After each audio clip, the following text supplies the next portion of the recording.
401-р анги. Түүнээс өөр хэнтэйч гэрлэхгүй. Зэйлийн сүүх тэрэгнээс гарч ирээд урагш хоёр алхан тайзны голд ирлээ. Зэйлийн том алаг нүдэрээ цугласан олныг гуйлгэж ширтээд ялдам хоолойгоор ин хэллээ. Миний хайртай хүн бол Чүфэн. Юу? Би буруу сонсоогүй биз? Чүфэн гэсэн үү? Зэйлийн үгийг сонссон хүмүүс цэлмэг тэнгэрт аянга нэргэх шиг болж гүн цочролд орцгов. Бүгд л чангаар хашгиралдан бөөн шуугаан дэгдээлээ. Учир нь тэд Жэцимийн юм уу Шү Зонгио хоёрын нэг нь биш бол маш царайлаг нэгэн байгаа байх гэж бодсон. Гэтэл очиж Чүфэн байдаг. Чүфэн ч хэн бэлээ дээ? Тэр бол 6 талт нэгдлийн 90 сурвалжилж байгаа хүн. 9 нутгийнхан бүгд түүнийг жигшиж байгаагаас гадна бүгд л түүнийг алахыг хүсэж байгаа. Гэтэл Зэйлийн хайртай хүн нь Чүфэн. Тэр арай тэнэг биш байгаа. Эсвэл Чүфэнийг худлаа дүр эсгэж байсныг мэдээгүй юм болов? Зэйлийн амнаас Чүфэний нэрийг сонссон хүн бүр тайван сууж чадахгүй байв. Навш гэж ахаад л тэр мө Чүфэн. Өхвөл таарсан мөн навш. Тэр нусгагийн юун тийм онцгой юм. Зэйлийн авхай хүртэл түүнд дурлаж байдаг.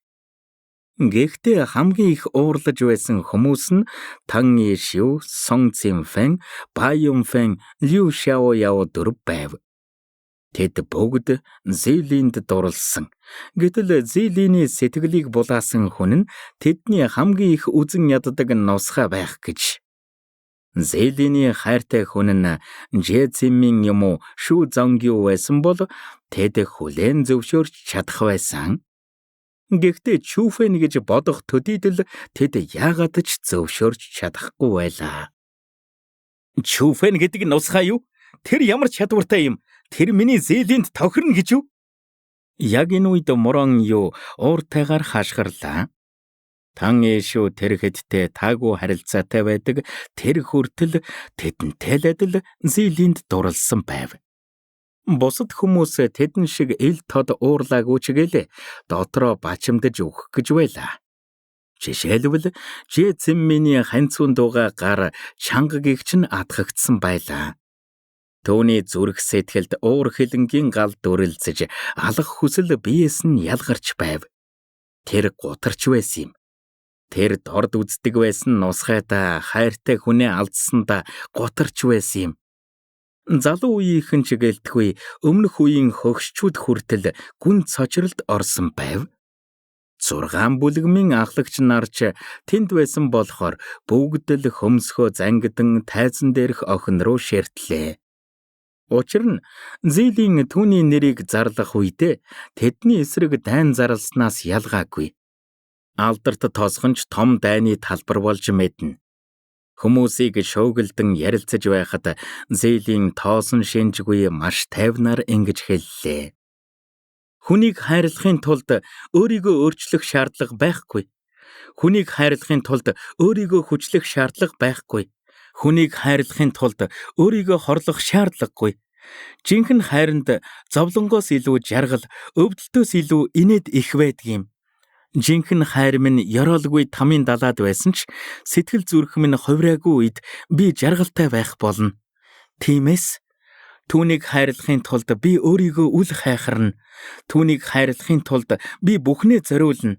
Түүнийг гисэн хайр сэтгэл минь үрд мөнх орших болно. Ямар ч аюултай тулгарсан би айхгүй. Хайртай хүн минь бүхий л ертөнцийн дайсан болсон ч би түүний хажууд зогсож орчлон ертөнцийн эсрэг мөр зэрэгцэн тулдах болно. Миний хайртай хүн бол Чүфэн. Хүмүүс түүнийг юу гэж бодож хичнээн үзэн ядсан ч Зэйлийн би түүнтэй л хамт байх болно. Би зөвхөн түүнийг л хайрлах болно. Хинч миний зүрх сэтгэлийг өөрчилж чадахгүй. Ямар ч зүйл миний хайрыг няцаач чадахгүй. Энэ амьдралдаа би зөвхөн Чүфэнийг л хайрлана. Түүнийг хайрласандаа би харамсахгүй. Өнөөдөр Зэйлийн миний бие алдарт тосгоноос гарч байна. Одооноос эхэлж би алдарт тосхны сурагч биш, тосхны захирагч Цинлэйн өргөмөл охинч биш. Өнөөдрөөс эхэлж би алдарт тосгонтой ямар ч хамааралгүй. Зээлийн хоолой зөөлөн уянгалаг байсан ч гэлээ хүн бүрийн чихэнд цуурайтаж байлаа. Тэнгэр минь, зээлийн чүфэний төлөө инглээ гэж юу? Чүфэний хажууд байхын тулд алдарт тосгоноос холбоогоо тасалж байна гэж юу? Хайр юм, үнэхээр хайр юм. Ийм үзэсгэлэн гоо бүсгүй яагаад ийм тэнэг байдаг байна? Чүфэн бол ичхүүргүй нэгэн. Зээлийн авхаа юу гэж түнд тохирох юм? Гэж олон хүмүүс чүфэнийг зээлинд тохирохгүй хэмээн ярилцаж байв. Иймэрхүү эмэгтэйчүүд сохор байдгийм. Чүфэн ч гэсэн азтай нөхөр юм. Ийм эмэгтэйн сэтгэлийг булааж байдаг. Сайн бодоод байхад хүч чадлал юм та. Чүфэн ч маш ховор гоцсуутан шүү дээ. Түүний эр зоригч бас. Газар доорх ордонд зээлийн авахын төлөө тэр л ганцаараа урагш алгасан. Тэр үеийн байдлыг бодож үзвэл зээлийн авахагийн сонголт нь зөв юм шиг байна. Чүфэн л түүний хайрыг хүртэх эрхтэй хүн. Зарим хүмүүс зээлинийг галзууртлаа дурлсан гэж бодож байсан юм. Чүфэн ч бас түүнд ухаангүй дурлсан учраас тэднийг хоорондоо тохирох асуудаг гэж зарим нь бодож байв.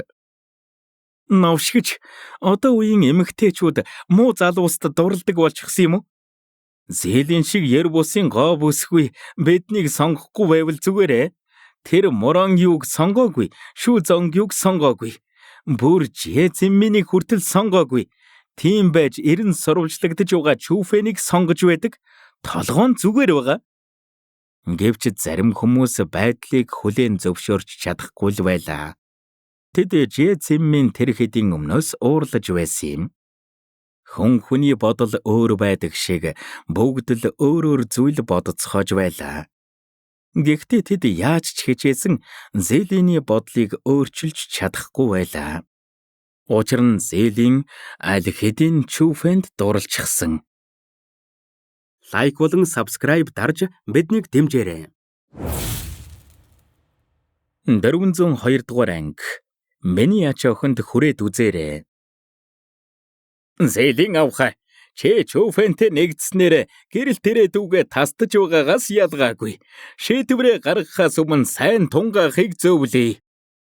Яг энэ үед Жэовгийн байсан газраас Жэовгийн дэд ахлагч урагш алхан зээлийн рүү хүйтнэр ширтэнгээ чангаар хэллээ. Зээлийн авхаа, дэд ахлагч Жэгийн хэлдэг зөвөө. Чи чүфэнээс болж ирээдүгөө сүйтгэж болохгүй. Үүнтэй зэрэгцэн нуугдмал цагаан бүлгэм, галт бурхан сургууль, Йоанган сургууль, эрх чөлөөт хөндөй, элдний бурхан хөндийн ахлагч нар урагш алхан хэлв. Учир нь зээлийн зарлал чүфэнтэй хамтарч 6 бүлгмийн эсрэг зогсно гэснээс ялгаагүй байсан юм. Тэдний ардуур тэгж хэлсэн бол яа гэв. Гэтэл зээлийн тэдний нүдэн дээр тэгж хэлэхээр тэднийг юм чинээ бодохгүй байгаа хэрэг босов. Тэм зүйл сонсцоход чимээгүй суувал тэд нүүр хийх газаргүй болох нь тодорхой. Надад та нарын зөвлөгөө хэрэггүй. Би хүсснээ хийн. Та нар намайг хориглож чадахгүй гэж зээлийн шийдэмгий хэллээ. Зээлийн авхай, чи үнэхээр биднийг дайсан болгох гэж байгаа мó? Гэж Жэян нүдэ онилгон асуув. Тийм бол юу гэж? Гэж зээлийн түүн рүү хурцаар ширтлээ. Болсон зүйлсийг бүгдийг тэр мэдэж байсан болохоор Жэяныг хараад зэвүүцэж байсан юм. Тэгвэл биднийг битгий буруутгаарай. Жэян шулуухан хариулв. Түүний хоолой нь хөөгтөрч гараа томоор даллан тэнгэрийн 5 дугаар төвшний энергээр зээлийн рүү дайрлаа. Хэм миний хайртай ач охинд гар хурч зүрхлэхийг харъя л да. Гэвч яг энэ үед Зишуан Юан ямар ч чимээ гаргалгүй зээлийн хажууд гарч ирээд нүдэнд үл харагдах энергийн давлгаа илгээв. Түүний энергийн давлгаа сүргүү байсан ч гэлээ ирж байсан дайралтыг улам мөргүй алга болгосон юм. Агаар мушгарах шиг болж Зишуан Юаны хөл доорох хэсгээс авахуулаад уулын оргилыг бүргсэн цууралд үүслээ. Жэян тэрхэд хүртэл энергийн давлгаанаас болж хойш түлхэгдсээр байв. Тэдэнд эсэргүүцэх тэнхээ байхгүй байсан юм. Жэян болон бусад ахлагч нараас бусад бүх хүмүүс хийсэн газар тунаж энергийн даралтаас болж өндийж чадахгүй байв. Зи Шуан Юан Юаныг гарч ирэх үед хүн бүрэл түүнийг таньлаа. Мянган мангас ууланд Зи Шуан Юан залуу ихний амийг аварсан болохоор бүгд л түүнийг ёр бусын настан гэж бодож ирсэн. Гэхдээ тэд Зи Шуан Юаныг ийм хүчирхэг байна гэж төсөөлж байгаагүй. Жэян тэр хэд хүртэл түүнд ойртож чадахгүй байлаа. Ийм хүчирхэг хөгшин алдарт тосхонд байр суурьтай байна гэхээр алдарт тосхон аль хэдийн ертөнцийн сүнс бүлгэм Жэовг хоёроос хүчтэй болчихсон гэсэн үг биш үү? Та Зи Шуан Юан гой байх нэ? Тантай уулзсан нь хувь тавилан байх.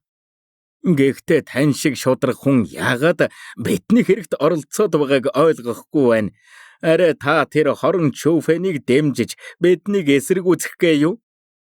Зи Шуан Юаныг харсан Жэянч уура барин гараа атхан мэндэллээ. Учир нь саяын энергийн даралтаас тэр Жэ Шимпэнийхээс ч хүчирхэг авраа мэдэрсэн юм. Тэгэхээр Зи Шуан Юан дор хаяж Тэнгэрийн 6 дугаар төвшних гэсэн үг. Хэрвээ Зи Шуан Юан Чүфэнд туслах бодолтой байгаа бол Жэовгийн хөгшин өвөг дээдс гарч ирэхээс нааш тэд Чүфэнд ойртож чадахгүй гэсэн үг. Надад Чүфэн огтхон ч хамаагүй. Би түүнийг хамгаалж та нартай тулалдахгүй. Гэхдээ миний ач охин бол өөр хэрэг. Тэр бол миний цор ганц цусан төрөл. Түүнд гар хөрдгөл юм бол хэн байх ч хамаагүй. Би өршөөл үзүүлэхгүй гэж мэдээрэй. Үгээ хэлж байхдаа Зи Шуан Юан хэнийг ч дагжин чэчрүүлэхээр алах хүсэл гаргалаа. Та буруу ойлгоод байна. Надад Зэлийн авахыг гэмтэх бодол алга. Би зүгээр л түүнийг буруу замаар битгий ороосоо гэж хүсэж байна. Гэж Жэян түргхэн тайлбар хийлээ. Хэрвээ энэ хөгшин түүнийг алахыг хүсэх юм бол түүнд зугдах ямар ч боломж байхгүй. Миний ач охинд чиний зөвлөгөө хэрэгтэй гэж бодоо юу? Нэгэн тийм зүйлс болсных би үгээ хэлчихье. Чүфэний амнаас надад хамаагүй. Гэхдээ миний ач охинд гар хөрхөл юм бол би овгоор ч устгаад зогсохгүй. Өвгдийн булшийг чинь сүйтгэн шүү. Зи Шуан Юан хүйтнэр үгээ хэлж дуусаад гараа томоор даллах үед хүчтэй шуурга дэгдлээ. Шуурга намтсны дараа Зи Шуан Юан Зэлийн хоёр алга болчихсон байснаас гадна харж байсан хүмүүс ч эрүүн мултрах шахам зогсож байв. Линьер, чи үнэхээр тэр Чүфэнийг дагна гэж юу? Алдарт тосхноос хэдэн зам бээрийн зайд байдаг өндөр уулын оргил дээр Зи Шуан Юан гараа ардаа барин хайртай аж охин руугаа ширтэн нэмсэглэн асуулаа. Өвөө, та намайг итгэл даахуйц нөхөртэй болгохыг хүсдэг үү гэж үү? Чүфэн бол тийм л хүн. Гэж Зэлийн өхөрдмөр нэмсэглэв. Итгэл даахуйцаа? Тэр хүү юу? Чамайг алжихгүй байвал их юм. Чи түүнтэй цуг явах юм бол өдөр бүр хүмүүст хөөгдөж явна. Ийм байдлыг чи итгэл даахуйц гэж байгаа мó? Гэж Зи Шуан Юан нэмсэглэн асуулаа. Түүний үг хурц байсан ч гэлээ нүүрэнд нь буруутгаж байгаа төрх огт байхгүй байв. Тэр миний төлөө амиа золиослж байхад би яагаад болохгүй гэж Зэлийн бүрч өхөрдмөр асуулаа. Шамаг яй давайц. За, хэсэг аюул дунд амьдраад үзтээ. Баян амжилттай яваад байх бас горьгүй биз? Эртэрэггүй ч төрсөн нутаг руугаа бууцах болно. Энэ жижигхэн 9 нутагт тэв чамайг тогтоож дийлэхгүй. Гэхдээ явхаас өмнө Тэнгэрийн төвшөнд орох гээд нэг үз. Тэнгэрийн төвшөнд орчих юм бол би чамайг Чүфэн рүү явахыг зөвшөөрье. Гэж Зи Шуан Юан нухацтайгаар хэлв. Чадахгүй бол? Түүний үгийг сонссон Зэлийн царай хошин асуулаа. Чадахгүй байсан ч чамайг түүн рүү явуулна. Гэж Зи Шуан Юан хуруугаараа Зэлийн духан дээр хөнгөн няслан хэлв. Түүний царайнаас л аж охиндоо ямар их хайртай нь тод харагдаж байсан юм. Та л надад хамгийн сайн хандах юм да. Өвөөгийнхөө үгийг сонсон Зээлийн ч баярлан инээлээ. Хэрвээ тэр тэнгэрийн төвшөнд орчих юм бол Чөүфэнийг аюулгүй байлгах магадлал нь ихсэн гэсэн үг. Тэнгэрийн төвшөнд орж чадахгүй байсан ч тэр Чөүфэн рүү очих л болно. Одоогийн Чөүфэн аюул дунд амьдарч байгаа болохоор хажууд нь хань болох хэрэгтэй. Тулааны бурхан Асура болон өөр олон гайхалтай веб зохиолууд уншихыг хүсвэл зохиолцыг комор зочлоорой.